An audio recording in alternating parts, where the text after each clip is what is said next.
Dans cette vidéo, je te montre comment réaliser cette magnifique texture de peau d'ébène. Alors reste scotché jusqu'à la fin parce que je vais te montrer quelques astuces qui seront très intéressantes pour tes prochains dessins réalistes. On va passer directement au croquis. Pour le croquis, j'utilise le crayon HB. Le crayon HB qui est assez équilibré, qui ne fronce pas beaucoup et qui est aussi assez clair. C'est très intéressant de l'utiliser lorsque vous réalisez vos croquis parce que il est assez polyvalent. Vous pouvez marquer les zones d'ombre avec, délimiter les zones de lumière et tout. Voilà. Et prenez la peine de bien cerner les contours de votre sujet, que ce soit les contours des yeux, du nez, du visage. Et marquez aussi les traces des cils, les traces des reflets de lumière les plus marqués, les traces d'ombre les plus marquées également. C'est très important. On essaie de délimiter les zones d'ombre avec quelques légères hachures. Et notre croquis, il est terminé. On pose le fond, qui est un aplat de gris assez clair, pour que notre fond ne soit plus blanc. C'est très important pour pouvoir faciliter l'adhésion des couches qui vont venir. Et de ce fait, je prends le crayon neutre.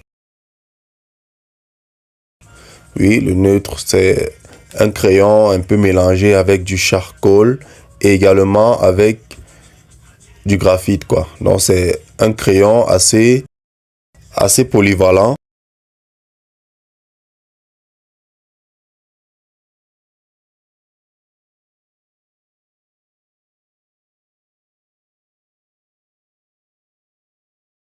Donc là, on marque juste les zones d'ombre les plus sombres avec notre crayon neutre. Il est très important de noter que les zones les plus sombres, vous n'allez pas les assombrir aussi brutalement dès le départ, non. Allez-y progressivement. On va repasser là-dessus au fur et à mesure que nous allons progresser dans le dessin. Donc, restez assez concentré, quoi. Voilà. On commence l'ombrage.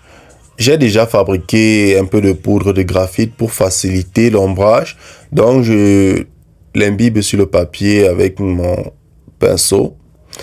Un pinceau estompeur de votre choix, ça va dépendre. Vous allez utiliser la largeur qui va dépendre de la partie que vous êtes en train d'ombrer. Si c'est que la partie elle est large, vous prenez un pinceau large. Si vous ombrez une partie assez fine, assez petite, vous prenez un pinceau de petite taille. Donc, vous allez voir l'alternance de ces différentes tailles de pinceaux tout au long de la vidéo. Et voilà pourquoi je le fais. Parce que lorsque tu veux ombrer une partie très délicate comme celle-ci au niveau de la boucle, il faut prendre un pinceau assez petit pour plus de précision et pour mieux maîtriser les masses d'ombre que nous sommes en train de poser. Voilà. Et aussi, lorsque vous faites ceci, essayez de faire un mouvement circulaire pour éviter d'avoir des traits un peu désagréables. Voilà. Un ombrage circulaire est très pratique lorsque vous êtes en train de faire votre ombrage. Ça permet de ne pas laisser une marque particulière. Donc, vous voyez, au fur et à mesure, le dessin commence à prendre forme. Voilà. Ici, j'ai décidé d'utiliser l'ombrage par le pinceau parce que, bon, je voulais essayer quelque chose, quoi. Mais sinon, j'aurais pu passer par les différentes hachures et superpositions de couches. Mais ici, je n'ai pas voulu le faire. Donc, vous allez juste capter cette méthode ici. Elle est aussi très bien pour ceux qui maîtrisent la poudre. Parce que la poudre n'est pas très facile à maîtriser. Ça demande vraiment une certaine délicatesse et une certaine patience comparée aux différentes hachures qui est la technique classique la plus utilisée. Voilà. On est toujours dans notre technique d'ombrage. On va poursuivre comme ça jusqu'à ce qu'on va trouver les bonnes tonalités de notre texture de peau. Parce que c'est ça qu'on recherche. Les différents tons assez équilibrés. Bref, les tons qui correspondent à notre modèle, quoi. Lorsqu'on ne les a pas encore trouvés, le dessin continue. Et bref, on continue l'ombrage, quoi. Une fois qu'on n'a pas trouvé ça, on continue. C'est comme ça. Voilà. On peaufine les quelques derniers endroits. Voilà. Avec le crayon neutre, je viens accentuer l'ombre. Vous voyez, je vous ai dit, les zones d'ombre seront encore travaillées par la suite. Donc au départ, on les marquait juste pour que lorsque nous allons poser les différentes couches de poudre, que ceci ne soit pas effacé. C'était un peu ça l'objectif. Ok. Je commence à remplir les lèvres, j'estompe au fur et à mesure pour avoir un dégradé assez soft, assez... Ah, vous voyez un peu ce que je veux dire. Vous voyez, ça commence à prendre vraiment forme. Même sans avoir ajouté les détails, on ressent déjà que voilà, cette peau, cette texture de peau, elle est assez intéressante. Pour ceux qui n'ont pas remarqué, le modèle est juste là, en haut à gauche. Donc, vous pouvez vous référer au modèle pour voir si c'est que vraiment je l'ai réussi ou pas. Mais je tiens à préciser, ce dessin, je l'ai fait juste à la va-vite. Il m'a pris environ 2 heures maximum. C'est pas énorme, mais c'est assez suffisant pour faire quelque chose d'intéressant. Et je pense que je l'ai fait. C'était le petit challenge de la journée. Donc, du coup, je suis un peu fier de moi. Voilà. J'ai déjà terminé les lèvres et on repasse sur... voilà. J'ajoute les dernières ombres au niveau de la boucle. Je pense que c'est OK. On va passer maintenant à l'étape des détails. Pour cela, on va d'abord bien détourer notre dessin. Si on a débordé, on va effacer les bordures un peu désagréables pour bien délimiter notre zone de dessin et ressortir, détacher notre dessin du fond. Avec notre gomme mono 0 ou alors notre gomme de précision, nous allons tapoter légèrement dans la zone la plus lumineuse que nous voyons là, au niveau de la joue, pour avoir des petites textures de peau, des petits points blancs qui vont essayer de refléter la lumière sur la peau de notre modèle. Donc, on va procéder là comme ça. Et selon la tonalité de vos points blancs, vous devez mesurer votre force lorsque vous tapez, parce que vous ne devez pas taper aussi trop fort pour enlever beaucoup de matière. Il faut y aller délicatement parce que la texture ne doit pas être trop granuleuse. Elle doit être avec des points et des points très doux. Ça ne doit pas être très fort. Voilà. Je prends la gomme mono 0 pour mieux faire ces points-là. Voilà.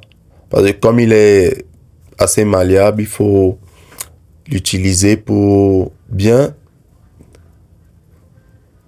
Voilà. Je prends la gomme électrique pour les hautes lumières, donc les très hautes lumières, voilà.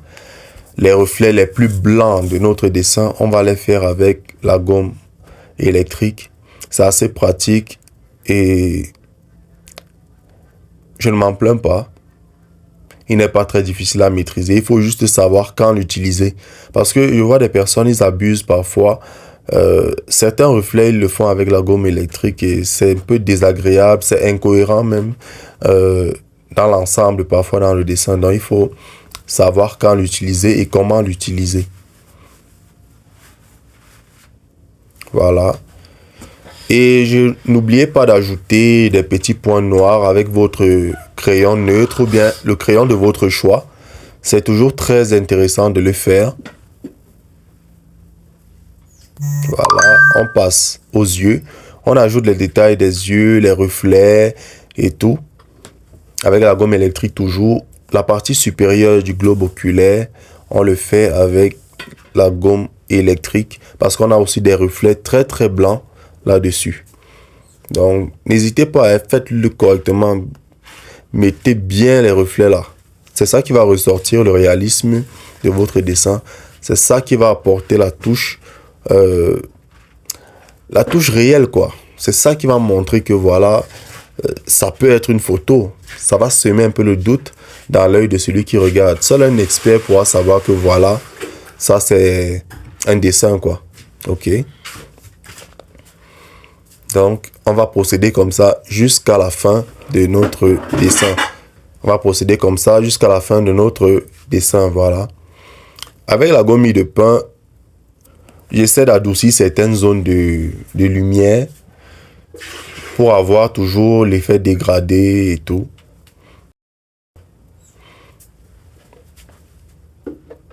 Vous voyez, c'est pas compliqué, c'est pas...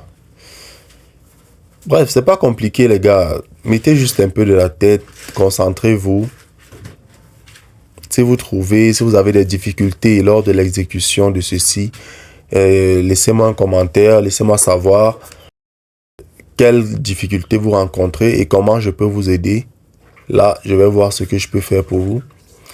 Si je peux, bien sûr, voilà. Vous voyez, j'ajoute quelques petits points noirs. Parce que pour ressortir l'intensité de ces points blancs, il faut aussi des petits points noirs pour contraster un peu la texture de peau.